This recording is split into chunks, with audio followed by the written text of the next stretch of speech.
নমস্কাৰ জয় হিন্দ সকলোকে স্বাগতম জনালো মন্টু ডিফেন্স আসামলৈ এসএসসি অল এক্সামৰ মেথছৰ বাবে এখন বেষ্ট বুক লৈ আহিছে এখনৰ নাম হৈছে কিয়ন পাব্লিকেশন মেথছৰ এআই ইনেবল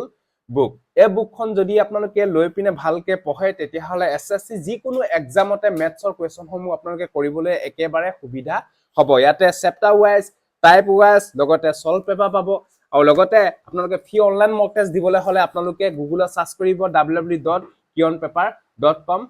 ক্লিক কৰি আপোনালোকে অনলাইন ফ্ৰী মক টেষ্টও দিব পাৰিব আৰু লগতে এআই মাধ্যমত আপোনালোকে কোৱেশ্যনটো কেনেকুৱা ধৰণকে উলিয়াই দিয়া হৈছে আপোনালোকক টাইপিং হিচাপত আপোনালোকক দেখাই দিয়া হ'ব যদি আপোনালোকে বুকখন লৈ ভালকে পঢ়ে তেতিয়াহলে এসএসসি যিকোনো এক্সামৰ বাবে বহুত সুবিধা হ'ব SSC GD constable CRPF Delhi police যিকোনো এক্সামৰ বাবে এখন বেষ্ট বুক কিয়ন পাব্লিকেশন মেথছৰ বাবে এখন বুক বহুত হেল্পফুল হ'ব যদি ল'ব বিচাৰে এতিয়া বাই কৰি ল'ব পাৰে ভিডিঅ ডেসক্ৰিপচনত আমাজন আৰু ফ্লিপকাৰ্টৰ লিংক দিয়া আছে